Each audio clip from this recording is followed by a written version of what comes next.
Modern Family, Andy really is Haley's worst relationship, and I stand by that, and a lot of people are going to disagree with me, and it's going to go all over the comment section, and I don't care if we disagree. I don't. Because here's the thing.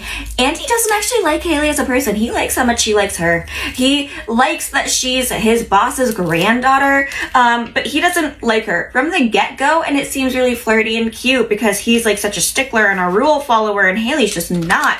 And she's breaking into her grandparents' house to go swimming, which also insane concept to me, because I feel like the number one thing in that family that's so supposedly tight-knit is that they would be allowed to go to the pool whenever. Like, otherwise, what's the point of having that big a pool all the time?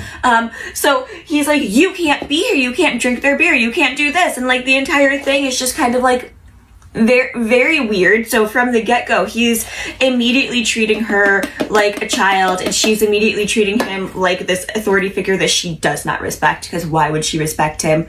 He's a stranger in this scenario.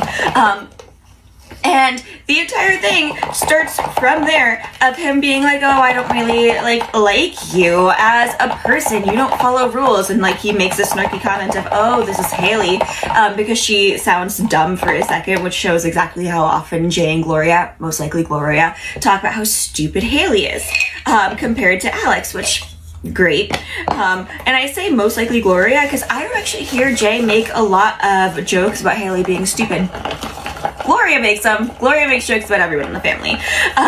So that's the only reason I defend Jay in this moment. But here's the thing.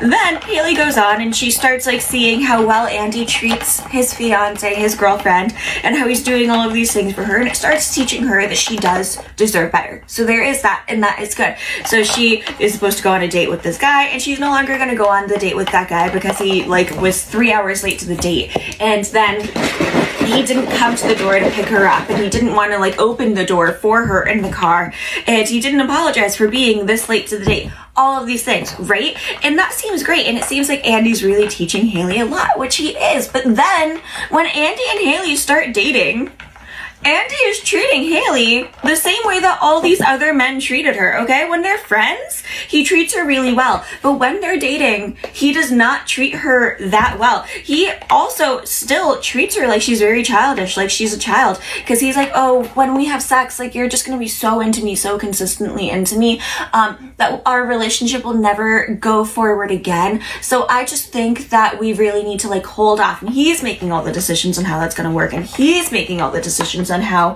their future will be, and he's making all these decisions. And why is he making all of these decisions, and why is he infantilizing her and everything, and why did he treat her like a side piece so often when he told her exactly what she's supposed to deserve from men, and then he does the exact same thing that all these other men have done? Because he doesn't like her that much.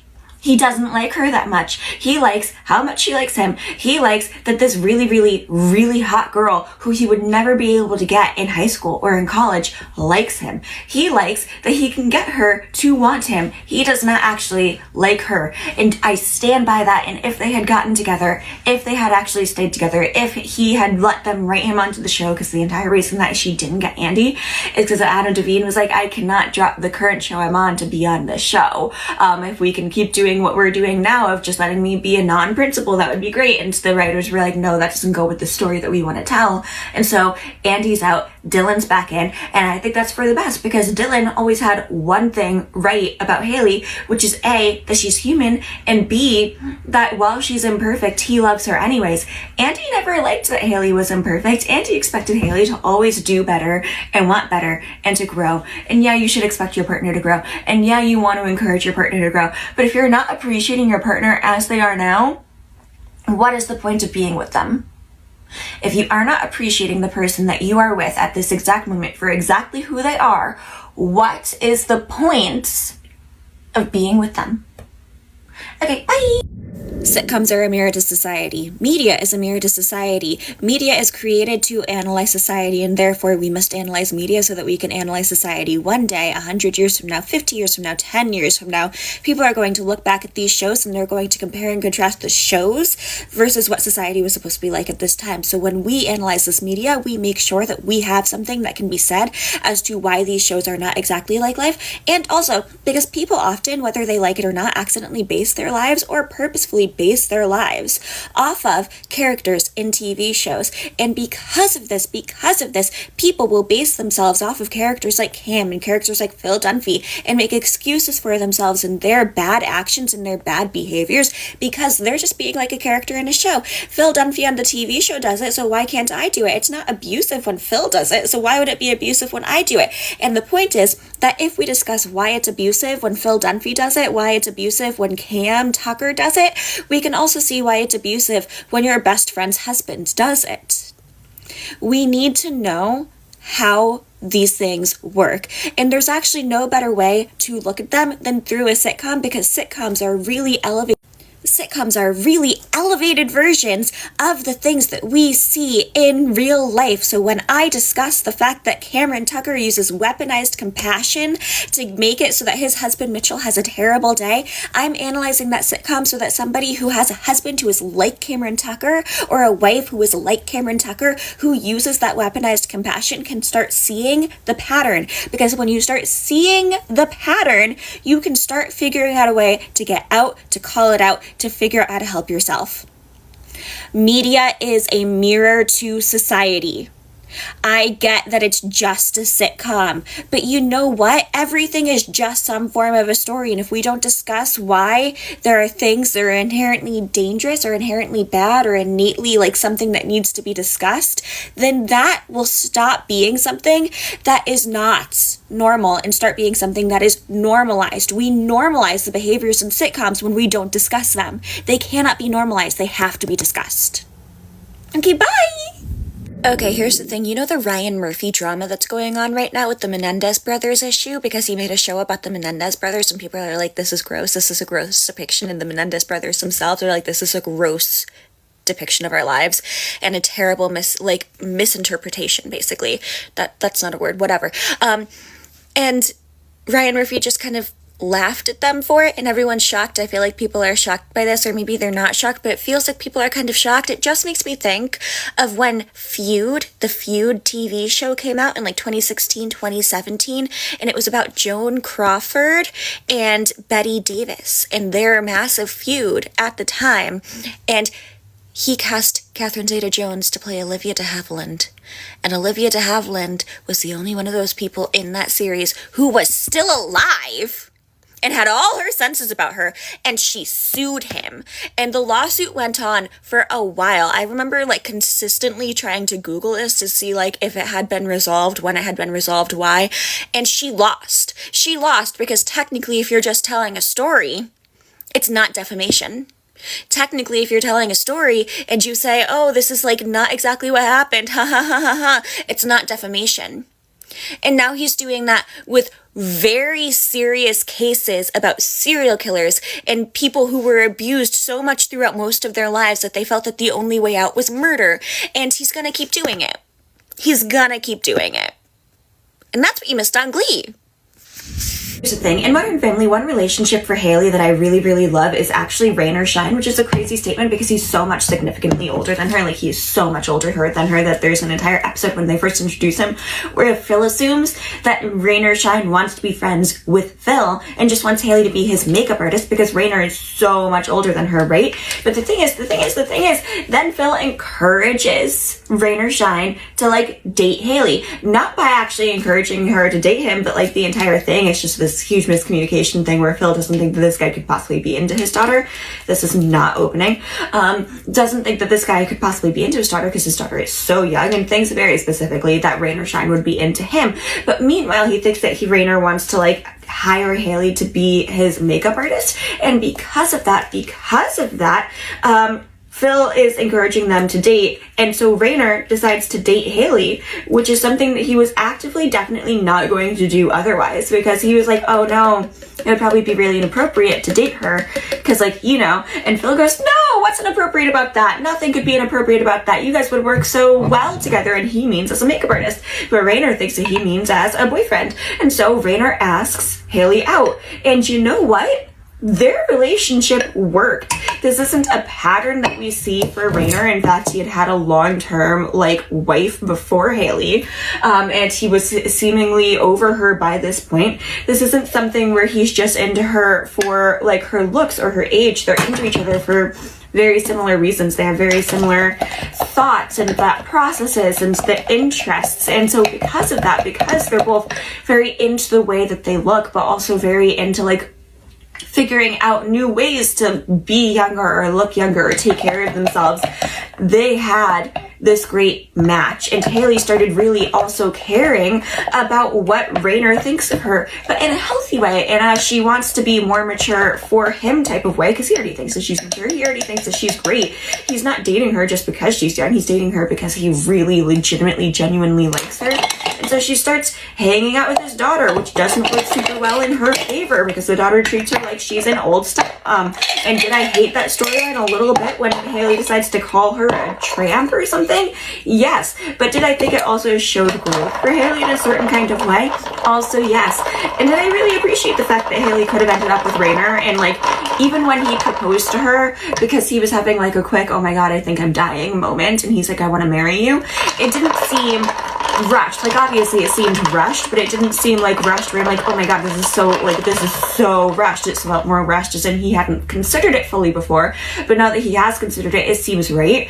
And I really liked Rainer shine for Haley. And is it also because he has a weather name and I have a weather name? Yes. But could his name have been something other than Rainer Shine and I would like him? Yes. My throat is really dry all of a sudden, so I'm gonna try and finish this video without coughing. But I really like them together. I think they were sweet, and I hate when we bring back a bunch of Haley's boyfriends, including Andy and Dylan, for that one episode where she's in the hospital and then finds out that she's pregnant or something, and then Rainer's not there, because I think that Rainer would have been a great addition to that scene, because if Haley had to choose anyone in that scene, and if anyone wouldn't have made Haley feel like a terrible person in that scene, it was Rainer. Okay, bye. Favorite relationships, familial relationships in Modern Family, would have to be Mitchell and Claire, because sibling dynamics. I love it. I love to see them together. But the thing is, I also take a really big issue with it, because one of the biggest jokes in the show is that if Mitchell's gonna look down on someone, he's actually gonna look down on his big sister. And so Claire is often the butt of Mitchell's jokes, and not just Claire, but Claire's kids. So when Mitchell accidentally bumps Lily's head, and he calls Claire to ask for her help, because he's like, oh my god, do I have to take her to the hospital? What's going on? Oh my god. And Claire's like, no, that happens. That's what being a parent is. Sometimes you accidentally bump them on the head. Don't worry, I bumped Luke on the head all the time and he's totally fine. And then Mitchell goes, oh, so that means that we absolutely have to go to the hospital. Thanks for your help, sis. And then goes to the hospital and basically acts like Claire's kids are terrible little stupid monsters, who she completely ruined by being a parent. And then when he's signing Lily up for school, and Claire's like, oh, I can get you into my daycare that I put my kids in. I think I can give you a recommendation. I think I can get you in. And he's like, that's great. And then he finds one that's one-upping Claire. And so he decides he's gonna one-up Claire and do that, because Claire's kids didn't really turn out that great, unless you really count Alex, but no one ever counts Alex. And it drives me insane, because Mitchell is a judgy little bitch. I love him. Mitchell's one of my favorite characters. I love him so much because I completely relate to him more than I relate to almost any of the characters on the show. But he's so awful to his sister. And Claire doesn't really judge Mitchell back. Sometimes she does. We have it. The interesting thing about this show in general is just how good the writing is. The writing is phenomenal.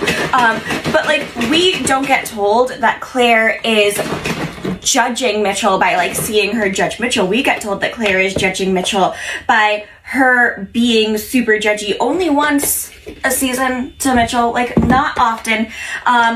In the episode where Cam is working and Mitchell asks for Claire's help to get things in the house done, and then Mitchell tries to act like he's a big hero and takes all the credit, and Claire's like, that's totally fine, that's totally okay. And he's making Cam feel totally bad about the fact that he didn't have a great first day. I think this is when he became a gym teacher. And so Claire calls Mitchell out and is like, oh my god, no, Cam, he's been using me. He's been using me all day. I've been doing all of this. It's me that's been doing all of this. And Cam looks to Mitchell and goes, so you had to put up with her all day, that makes up for everything. And I'm like,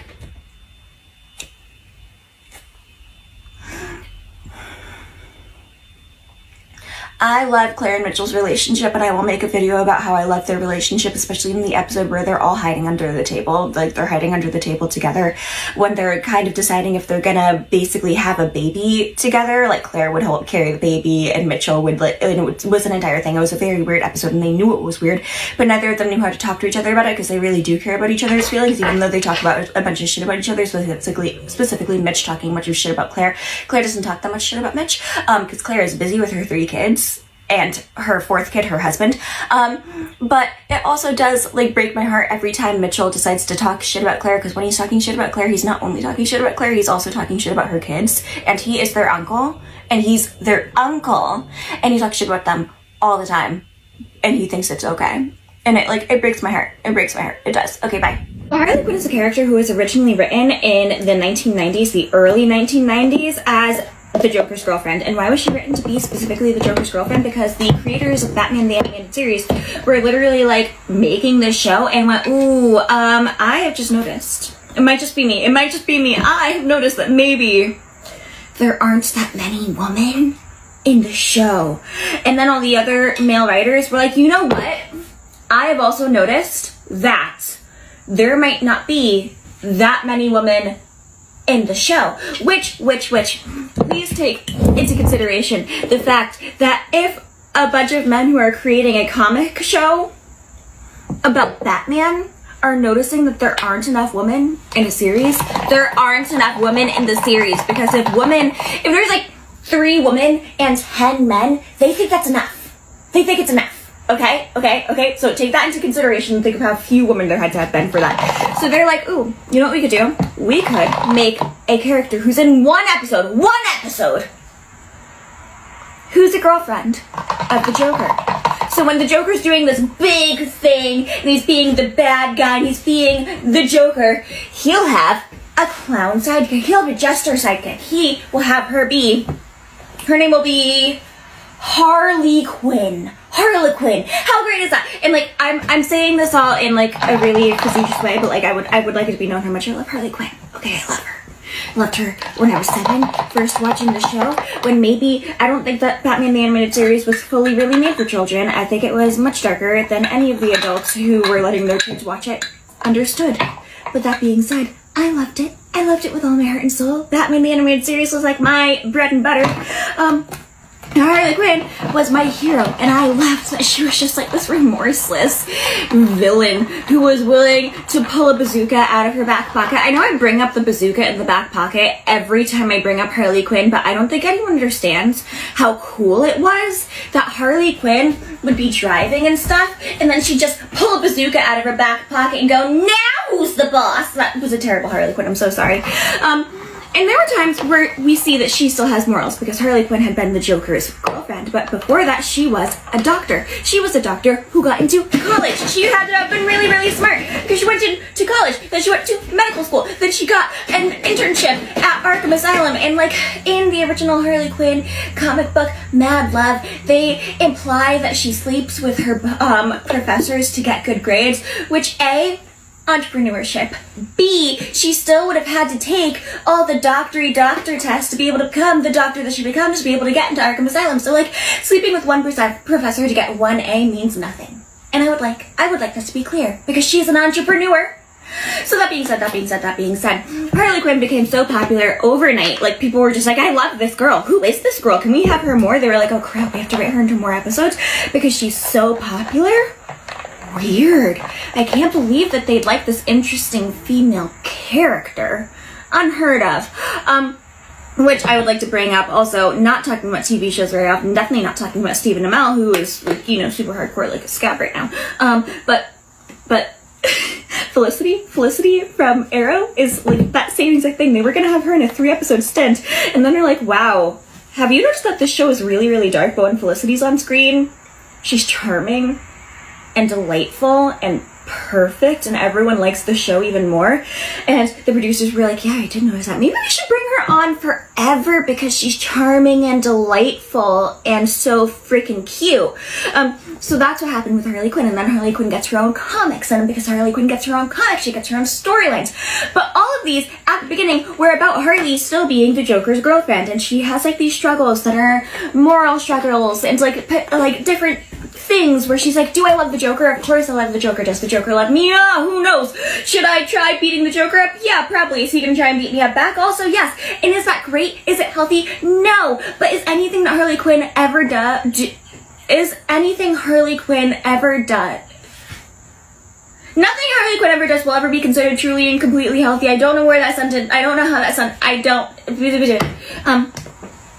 but like, that being said, I did find the Joker Harley Quinn relationship very interesting because I think it was very neat.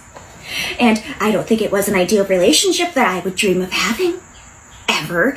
But I think that the concept of Harley Quinn and the Joker being absolutely crazy Bonnie and Clyde murdering people all over the world together type things was an interesting storyline that I really liked keeping. I really appreciate that now Harley Quinn has become a character who's just like an anti-hero who like really does save the day and even at times works with the Batman. She's basically a good guy now. She just breaks the law. Did I love Birds of Prey? Yes. Do I think that Harley Quinn is a badass no matter what she does? Yes. Do I love that she's gay now? Obviously. Who wouldn't love that? All that being said, I do kind of really miss Harley Quinn with the Joker. I really think that it was just an interesting story for an interesting thing because as I've told people whenever they ask me who I prefer, DC or Marvel, I prefer DC for the villains and I prefer Marvel for the heroes. Because the heroes in DC are awesome, but we usually see the same 3 stories instead of all the other stories that we get to see in like the cinematic universe.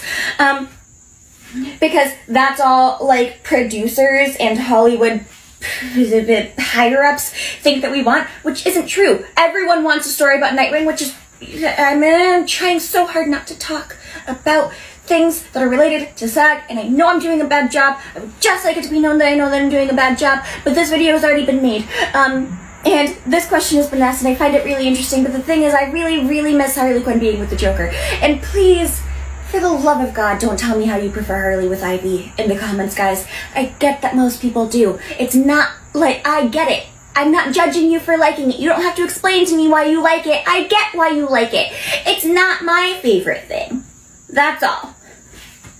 Bye. I love the Joker because the Joker is a fucking psycho. The Joker is crazy. He's nuts. He is aware that he's crazy and nuts, and we don't know who he is. The entire point of the Joker is that he is a mystery wrapped in an enigma, like just set off to destroy the world with laughter. To destroy the world with laughter. And why did that happen? Why did that happen? Because he was a regular American man in a regular American world living a regular American life until his family, because he was a family man, got ripped away from him, got killed. He decided that he was going to become a vigilante. He becomes the Red Hood. He starts trying to fight crime. He's bad at it because he doesn't have Batman money. He doesn't have Bruce Wayne money to just throw around on all these tools that can save him. So he gets into a fight with someone and falls into a vat of acid. He comes out, he's crazy. Not only is he crazy because he fell into a vat of acid and should be dead, he's also crazy because he already lost his family. He already lost his mind. Now he's lost the rest of what makes him human. He's become this completely different thing. We never find out his name.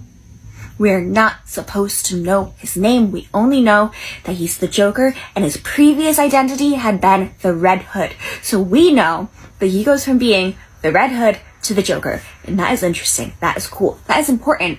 That's important because we don't have good mysteries in media anymore.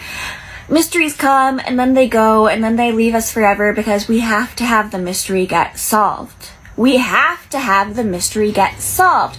We need answers for some reason on anything and everything that could become a mystery, that could become like this thing that we're always wondering about for the rest of forever. For example, when I first learned that the Joker, I was like, no, the Joker has an identity. His name is like Steve. It's like, I'm convinced it's Steve. I'm 20. I'm like, he has an identity. His identity is it's gotta be Steve. It's gotta be something like that. I know that he has a name. So then I start looking back at things and trying to find where I had found the Joker's name and the Joker's past. And the answer is I couldn't. I had made it up in my head because I thought that we had to have some answers for this man's, like, past life. And we didn't. And now this thing keeps happening that I'm calling mediocre white man syndrome. Which, you know, in some ways I'm fine with, because it really shows that a lot of the time the villain is just this mediocre white guy who had things not go his way for a short time, and now he's trying to ruin everything because the world hadn't been particularly kind to him. But you know what I also hate? I hate that. I hate that. Because I think that the biggest part of DC Comics villains is that these aren't people who maybe were losers. These are people who are, like, good in their field, who are, like, fantastic at what they did. And then something happened to them, often in Gotham, this horrible, evil place where just the worst of the worst live, and they lose their minds, they go crazy, and when they go crazy, they become something else. The case of this shows best with Harvey Dent, because we really see who Harvey Dent is first, which is that he's the district attorney for Gotham. He's the people's lawyer. He is a lawyer who started from the bottom. Now he's here. Then he has acid thrown in his face. Half his face gets split off. The skin peels. It becomes like this disgusting mess of chaos. And he loses the last part of his mind. He completely loses it. The pain is too much. It becomes too much for him. He becomes Two-Face. He becomes obsessed with the number 2. And things like Star Kid Potter used to, like, make fun of the concept of Two-Face, like when they had Holy Musical Batman, and all of a sudden they're just, like, making fun of the fact that Two-Face's entire thing is number 2, and they make him a pathetic little bitch. No. Two-Face is fucking Two-Face is one of the most heartbreaking villains of all time, because he started as Batman's friend, as Batman's only friend, as the guy Batman was really truly considering telling his identity to, sharing the secret, splitting the deal, being like, hey, just so you know, I am Bruce Wayne, and we can fight crime together. We can fight this from both sides now. And instead, Harvey Dent died the day that the acid got thrown in his face, lost his mind, lost everything. Everything went to shit. And it's because of that. It's because of that. And now, we barely see Harvey Dent. And when we see Harvey Dent, it's like this mockery. It's like the Tommy Lee Jones Harvey Dent. And I enjoyed that movie. I enjoyed everything about that movie. But I think people, like, forget now that they make these villains like someone who is already pathetic and already weak and, like, not very good at what they did, and, like, ooh, maybe they were just, like, this weak person and the world was really mean to them and now they're villains. That's so much less interesting than someone who had the world at his feet and everything was going well, and then all it takes is one bad day. It all gets ripped out from underneath you.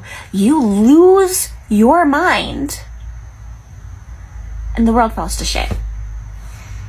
So when we take the Joker and we give him this identity, this new identity, where instead of finding out that he's a family man, we find out that maybe he lives with his mom, because we're always gonna mock the guy who lives in the basement with his mom, or who has to take care of their parents, who maybe has a dream of being a comedian for some reason, who maybe is just played as this very sad little man the entire time, and then he decides that he wants to be a comedian and he's gonna make it happen at any cost. Wouldn't it have been easier to just at that point call it a different movie? To maybe not have it be a DC Comics film? To maybe just make it its own separate thing? Wouldn't it have been simpler? Martin Scorsese? It was a Martin Scorsese movie, right? I think it was a Martin Scorsese movie. It might have been Guy Ritchie. Wait, it was Todd Phillips, but I was still correct because Martin had originally been signed on to be a producer, so I was still right, okay? But wouldn't it have been easier just making its entire new thing, its entire new concept, instead of just going, hey, this sad, pathetic white man who should have the world at his feet thinks that he should have the world at his feet, and now he's sad and he's gonna kill everyone because of it and lose his mind and become a clown. The story's been told over and over and over again, and once the strike ends, I'm gonna go further into it. But, yeah, I just want the original concept of the Joker. I want Family Guy, loses it all, Red Hood, falls into a vat of acid, Joker tries to destroy the world with laughter and poison the water supply at every turn. I think that's better. I think it's cooler. I think it's more interesting. I think it's more original. Even in this day and age, after almost a solid 100 years of Batman being around, 50, 100, who cares? Time is a concept. After almost 100 years of Batman, the Joker being a regular person who goes evil, like a regular person with a happy life who goes evil, is still an original, interesting concept that no one is willing to touch on very often. Okay, bye. Before I say this, it should be noted that I am 5'11". I haven't been called a slur since I was in high school and people made fun of me for being queer. But I think this should be talked about because I have seen literally hundreds of videos of people lip-syncing a slur for little people. The M word is a slur for people with dwarfism. And almost every little person I have ever personally encountered has wanted to be called a little person or an LP or a person of short stature. So what makes calling someone the M word derogatory and calling someone a little person is not derogatory? First of all, using your reading comprehension and active listening skills to listen to the little people community share with you why calling them the M word is derogatory. The descriptor little person is not derogatory or harmful. It is a physical descriptor of somebody's appearance. They are a person. A person, keyword person, who is little. And the M word is derived from the word midge, which is a tiny biting insect. The M word is inherently dehumanizing and reduces an entire community of people to a tiny biting insect. It is a word that reduces an entire marginalized group of people down to something that is not human. That is derogatory. That is harmful. And using that word, regardless of what you think it means or how it's used in your circles, causes harm to that community of people who have historically been used as the butt of a joke. Little people have to work so fucking hard to be respected and taken seriously. And the fact that there is discourse happening in my comments about whether or not a slur for little people is okay to use, and then further discourse about whether or not the label that little people have asked you to use for them is okay to use, makes it abundantly clear to me that as a society, first of all, we have a hell of a long way to go. You guys also need to start listening. Clearly, a lot of the people in my comments have not ever actually talked to a little person in their life. I'm gonna tag a couple of creators down below. Both Vi and Aubrey Smalls are little people who make content about dwarfism, about the history of dwarfism, about how little people have historically been represented in film and media. And before participating in any more discourse in the comments section of somebody who's 5'11", you should go listen to what they have to say. When someone comes onto the internet and says, hey, this word is a slur, and you guys shouldn't be saying it, it's not the flex that you think it is to comment the slur on the video. Because you saying something isn't a slur does not mean it isn't a slur. And it doesn't mean that you aren't going to get in trouble for saying it in the future. Please look at, every YouTuber. How many people on God's internet who have been here for years and years and years have then been canceled for having said slurs on the internet years ago? Did the fact that they didn't think those words were slurs absolve them from the harm they caused other people by saying slurs on the internet? No, it did not. And a lot of those people are going to have a very difficult time finding employment because your digital footprint stays. It stays. Whatever you say on the internet when you're 15 years old stays. If you are 15 years old and you are commenting slurs in my comment section with your legal name, when you are in college, your school, your employer is going to find that. Especially just use your skills of forethought and pattern recognition and recognize that the way we see words changes over time. The M word is a slur for little people, and that's not new information. This has been known information for a number of years, that this word is a slur. A word being used frequently doesn't mean it isn't a slur, but a slur being used frequently does not mean you get to evade any kind of accountability for saying it. Like, I swear to God, guys, I'm trying to help you. I'm trying to prevent really bad things from happening to you down the line when your employers see that you were saying slurs on the internet as a teenager. Whenever I record a video from my living room, somebody will inevitably point out the Bob and Larry drawing that's behind me. I never know what to say when people point it out other than to say that this is my Bob and Larry drawing, my favorite T4T queer couple. And before anyone tries to correct me on that, if any of you evangelical mothers are angrily typing on your keyboards, I challenge you to go to Phil Vischer, the creator of VeggieTales, Twitter account, okay, where he has confirmed, the creator of VeggieTales has confirmed that Bob and Larry are both trans. He literally said, botanically, Bob and Larry are both fruits, but they're vegetables in the VeggieTales. They are canonically trans. And Phil Vischer has literally confirmed this on Twitter. Are they canonically in love? Phil Vischer has neither confirmed nor denied that fact. However, I can dream that my two trans fathers who raised me are happily in love with each other. I don't see the problem with that. You know what? Let me say this. I actually don't care about blush blindness. Me and blush blindness go together real bad. Look at this. I'm gonna have blush blindness all I want, okay? Because I'm so cute. I put blush on my nose. Like, literally, look at this. My cheeks look so, like, I'm literally so cute. Like, this is crazy.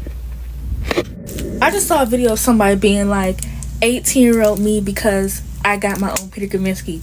And partially, I'm saying this because I am jealous, yes, but y'all don't love Peter Kaminsky like me. What do you mean 18-year-old you? What do you mean you wasn't reading this book inside and out at the ripe age of 15 in high school? What do you mean you were introduced with all the Boys I Love Before from the Netflix movie? You weren't aware of the To All the Boys I Love Before then. You got introduced when the movie came out. You don't love him like me, okay? That's not your man. I don't know who that is to you, but he's not your man. He's my man, okay?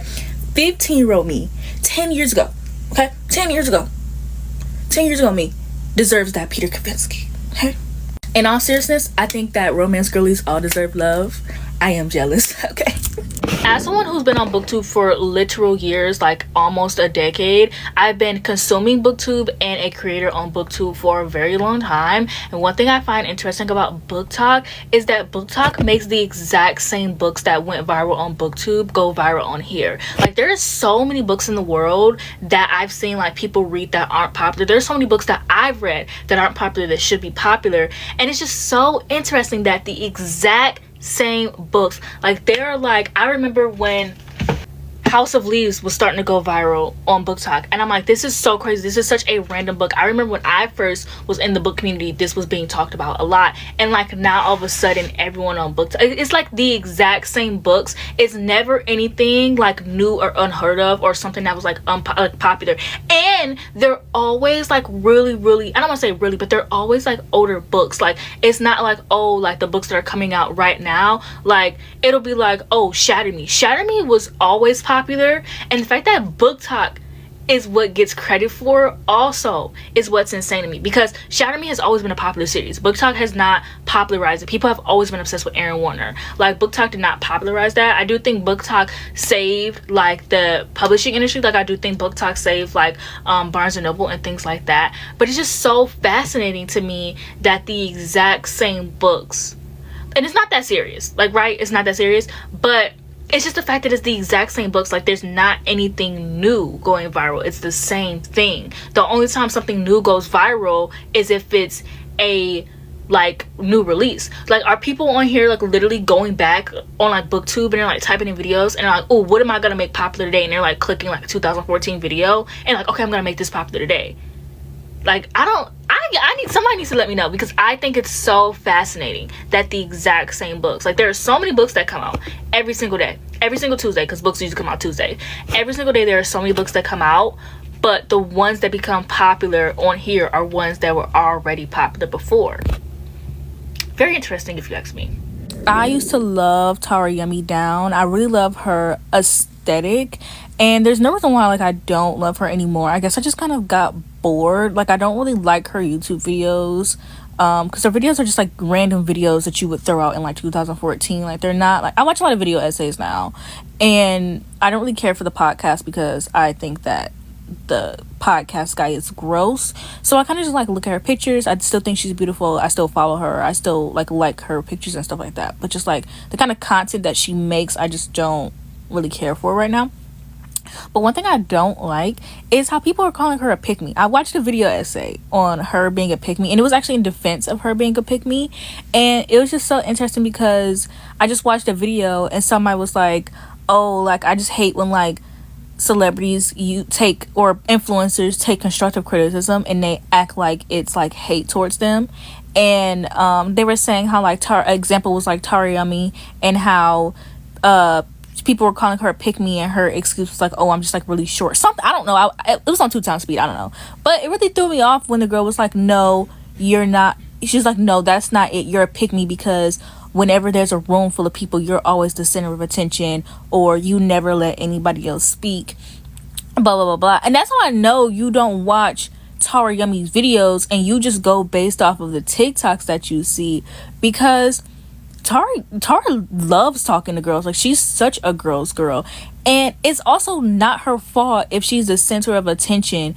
And just because she has a bunch of guy friends also does not make her a pick-me. I have actually yet to see her, and those are not pick-me qualities. Pick-me qualities is when you put men over women, and you are putting women in danger because of men. And I've actually yet to see her do that. People are taking this term pick me and they're using it just because like a woman is friends with a bunch of men, or I don't even know, like a woman does something that like they don't agree with, or a woman isn't a girl's girl. Because I don't think if you're not a girl's girl, you're automatically a pick me. I don't think that's necessarily like the case. But I don't know, just like very fascinating how like the internet switches up on people, and like they'll like, I mean, I guess that person probably never cared about Tara Yummy to begin with, but it's just like the internet either like switches up on this person who's like really really popular. Now all of a sudden like everyone hates them, even like people that like them, or people who didn't like that person sit really quietly and they wait for the hate to happen. So then once there's a hate train, you can be like, oh, like blah blah blah, blah, this is how I feel about a person. For me, if I don't like you, I don't like you, and I don't need a reason to not like you. I don't like Lucy Hale. Do I have a reason? No, I just don't like the lady, and I don't watch anything she's in because I don't care. And if people start hating on Lucy Hale, would I sit here and be like, oh my gosh, finally a moment? I tell people all the time, I make several tweets about my dislike for Lucy Hale. She's done nothing to me, and it's just so interesting how people are just like, they just can't wait to like hate on somebody. And I don't know, this is a bunch of rants and nothing. And I just been watching the Tara Yummy stuff for a minute because that used to be my girl. Like, she's been my girl, and she's done nothing to me. I just kind of don't care about the content anymore. But love her down. Like, that's still my girl. Okay, I have seen some really good criticisms, like the criticism of her like not being like emo or whatever. She just dresses like Y2K and just wears all black. Like, I don't really think she's ever, I mean, I don't know, like I said, I didn't tune into all her stuff, but I don't think she's ever claimed to be emo either. I just watch from afar. I just want to say all this stuff because I like to talk. You know those people who say things like, I'm not interested in small talk. I want to talk about real deep shit like space and death. Have you ever just been like, yeah, okay, and let them take the reins and see what they actually have to say? Because my friend just did that to someone on a first date, and she gave me permission to share the story because she thought it was hilarious. So my friend matches with this guy, and he doesn't have a ton of personal information on his profile, but he's very polite in their interactions. He compliments her, so they set up a date, and she doesn't really ask him anything about himself yet because she's like planning to do it on the date. So they meet at a coffee shop, they're talking, she's asking him questions to kind of get to know him, like base level questions of like, what do you like to do for fun? What kind of music do you like? What do you do for work? Just normal questions that you would ask someone that you don't know anything about to get to know them. And he answers her questions, but he doesn't ask any back. And this only happens for about 2 minutes. They've known each other for 2 minutes. And he goes like this, kind of throws his hands up, and it's like, hey, I really don't care to have shallow small talk that doesn't matter. Can we talk about something deep and weird and interesting that actually matters? And my friend is a very straightforward, no bullshit kind of woman, and so she was like, okay, what would you like to talk about? Like, go ahead. And he looked very taken aback, and he was like, well, I don't know, don't you have anything more meaningful to ask me, you know? Like, life isn't all about shallow things, it's also about, like, the soul and deeper things. And she was like, sure, okay, again, like, go ahead, or, like, give me an example or something so I know what you mean, and we'll have a conversation. And he had nothing. And he was getting frustrated and trying to get her to talk about something that was deep or interesting to him, but he had nothing to say. And she ended up telling him, okay, like, you're clearly trying to put on some sort of persona that you can't actually fulfill. I'm not interested in that. And she left the date. But yeah, if you're gonna act like a manic pixie dream boy / girl, you better actually have something interesting about yourself to back it up. Since October of last year, I, along with so many activists, have been trying to ring the alarm to let Americans know that Israel is looking to start an all-out regional war where they are looking to drag the U.S. into. Israel is not only committing a genocide in Palestine, but they have recently began a war and genocide in Lebanon. And these are the headlines from this week in the U.S. U.S. is sending more troops to the Middle East as violence rises between Israel and Hezbollah. Pentagon to send more U.S. troops to Middle East as tensions rise. Press secretary declined to say exactly how many troops were deploying, citing operational security. Not only does Israel receive billions of U.S. taxpayer dollars, but they also receive trillions in U.S. weapons. And for them to actually win against the resistance in the Middle East, they need U.S. troops because their army is losing. Numbers of Israeli disabled soldiers exceed 70,000 since October 7th. And these numbers are not even accurate. Also, this was 3 months ago. These numbers are not accurate because the Israeli military is not being honest about how many, Israeli soldiers have died in Gaza and how many Israeli soldiers have come back disabled from the ongoing genocide in Gaza. Israel does not have a powerful army. When I was in Israel, I would see Israeli soldiers bully and pick on old people and kids. That's what they do. They are not trained to actually be in combat, and that is why they're losing, okay? That is why they cannot win against the resistance in Gaza. They've trapped people, starved them, had a full-on genocide in Gaza. Do you understand how small Gaza is? The fact that after a year they cannot win, that they cannot take out the resistance in Gaza, it is a clear notion that this is not a powerful army. And this is why Israel is trying to have a full-on regional war where they know that they can guarantee U.S. troops. They need U.S. troops to win, to not only win, but to take all of the Middle East, okay? I need you guys to understand that Israel is not only looking to take Palestine, they are looking to take Syria and Lebanon and Jordan and Egypt and Saudi Arabia. Like, this is a country that will not stop because it is a colonial settler state. And the U.S. is willing to go down with Israel. Both of the U.S.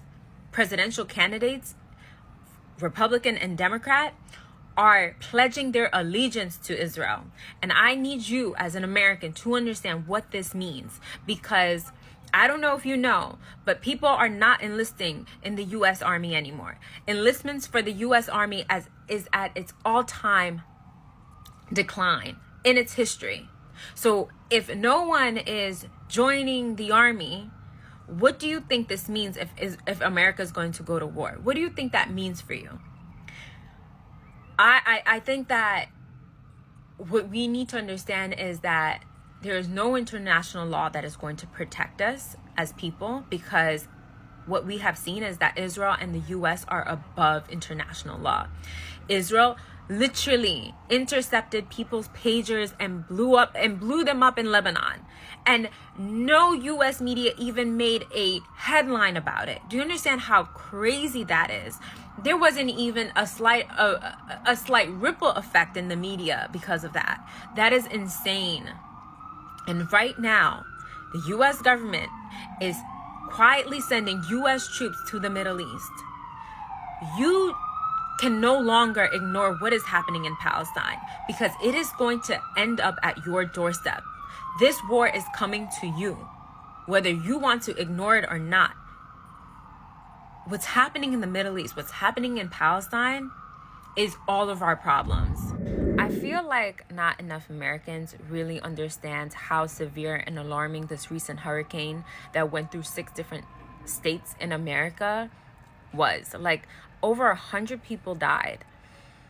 Entire communities have been completely wiped out. And I feel like one of the major reasons that Americans or people in the West really don't understand how severe this is because climate change isn't talked about with a level of urgency, nor does the US media or the US government make a big deal about climate change. Oftentimes we discuss climate change in the context of, oh, the weather is changing, not really discussing how pollution and the weather changing is causing resources to go spoiled, like the fact that, you know, eating fruits and vegetables no longer have the same nutrients that they did, you know, 20, 30 years ago. The soil is going bad. This is alarming, right? If you can no longer farm on land, you've killed life on land, right? You killed living organisms. Or the fact that there's no more fresh water. That is going to be the next war, right? Because right now they're fighting the war for oil. The next war will be over fresh water. Or the fact that we cannot inhale fresh air because of all the pollution. These are the contexts that we should be discussing climate change, but also how these natural disasters that would happen is going to cause so much devastation. This will not only we will not only be experiencing disruption in our lives because of climate change, we will also be experiencing devastation. And we should be discussing climate change in that context.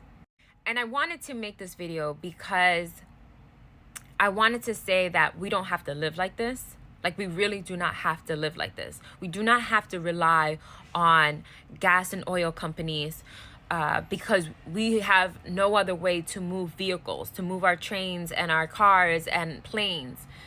I watched an entire documentary called The Coconut Revolution. One of my friends put me on. I watched it a couple months ago. This was about an entire tribal indigenous group of people that live in Bougainville Island. And they fought, they not only fought, but they won an uprising against a mining corporation that was backed by Australia and Papua New Guinea Army. So Papua New Guinea Army had an entire blockade against this island, but somehow the people on the island, the indigenous group of people on the island, were able to mobilize. And they had no idea how they were able to mobilize and fight back. And it was because they were legit using coconut oil as their fuel to move their vehicles up and down the island. Not only moving people through, but also moving weapons and resources that they needed to fight back. So I watched that documentary in absolute fascination. And I'm not saying that, oh, like, let's use coconut oil as fuel to move our vehicles. There is a multitude of ways that we can use that are resources that we can use that are eco-friendly to our environment besides petroleum oil. You know, Nikola Tesla had an entire body of work that was dedicated to free energy, and when he died, the FBI literally took all his work and like never let it out to the public ever again. There's so many things that we can use that are sustainable and eco-friendly, that is in harmony with the environment, to also live the lives that we want to live. It doesn't have to be that, oh, it's either we're going to use petroleum oil, which causes massive pollution around the world, massive pollution. These gas and oil companies that are fracking and drilling oil, that is causing massive pollution into our world, into our environments, and it's causing so much devastation and climate change, which is also causing so much mass migration, which we are seeing happening right now. And I want to say that this is something that is deserving of our attention right now. That when we see devastation like this, we should feel like, hey, this is kind of alarming. We should look at all the people that have died, the entire communities that have been completely gone. We should look at that with a sense of urgency to advocate for a better life, for better opportunities, where we are not reliant on gas and oil companies or corporations that are literally killing our environment. Not only are we killing each other, we are killing every living organism on this planet. There is a way that we can live in harmony with nature, and there is a sense of urgency that we do that now. Because I fear that we are seeing just the beginning of climate change disasters, natural disasters. Hurricanes like this will become the norm, and that is something that we should all be worried about. Sorry, you're telling me that the same dude that made Dahmer, which nobody needed that, especially not the families that told him not to fucking make it, they let him make something else? Who let that happen? Who greenlit that? Like, we are not the police. We are not detectives. We are not lawyers. We are not news reporters. We are regular folk, which means that we can use the right terminology when talking about this. We don't have to call him freak offs just because that's what Diddy did. In fact, Diddy called his crimes freak offs because he knew that would take off the intensity, that would soften the blow, that would make light of the situation, and probably because a part of him found it funny the same way a lot of people are finding it funny. While the court of law might be bound to calling these torturous mass assault and abuse sessions freak-offs, because that's what's reported in the indictment, we don't have to do that. We're not bound to that law, to that rule. We can call it what it is. We can call a spade, and we should. Like, that man was not an idiot. He knows that freak off sounds so disingenuous, so unserious, that people would not take it seriously, that people would not understand the gravity of his horrors and his crimes. And that's exactly what's happening. But we should be taking it seriously. We should be understanding this moment with the gravity and intensity of which it holds. And that includes calling these crimes, these attacks, these torture sessions, what they are. Like, what he said is so bad, I can't actually say it on here, or else I'd risk a guidelines violation. So I'm looking for ways around it. But I surely won't be using freak off, because that takes away from the intensity and the gravity of the situation. We have an obligation to his victims to take this seriously, and we have the language and knowledge to do so. So we should do so.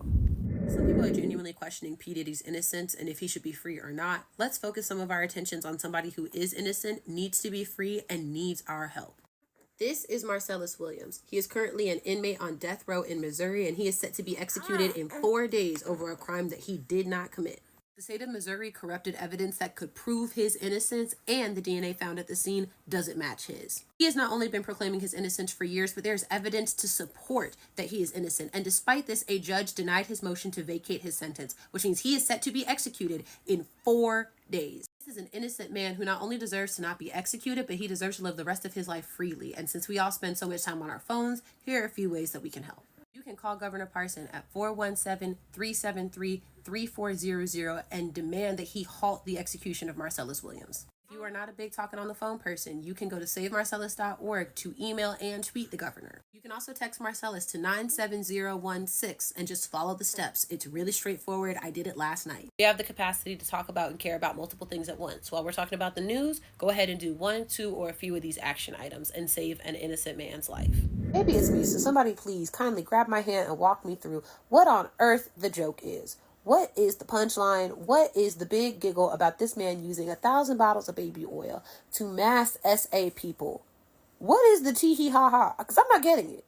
Yes, having 1,000 bottles of baby oil on deck is outlandish. It is unbelievable, but it doesn't make it funny. Lots of things are outlandish and unbelievable, but it doesn't make them funny. I can think of several examples off the top of my head, but I won't be saying them because they are offensive and distinctly not funny. Like, there are probably decades worth of people, men, women, and children alike, walking around with severe trauma from this situation, from these situations, from this baby oil. And y'all are laughing. Like, what's the punchline even? Like, what comes next? Haha, Diddy had a lot of baby oil. And what's funny about that? Especially when you know what he did with it. Like, What's the joke? Like, not only is the joke not a good joke because you should never laugh at the expense of other people, and that is absolutely what all of you all are doing, but it's not even like a joke. Like, I don't understand what the joke is at all. So walk me through it. Maybe it's me. Hold my hand and walk me through the haha. Because I'll wait.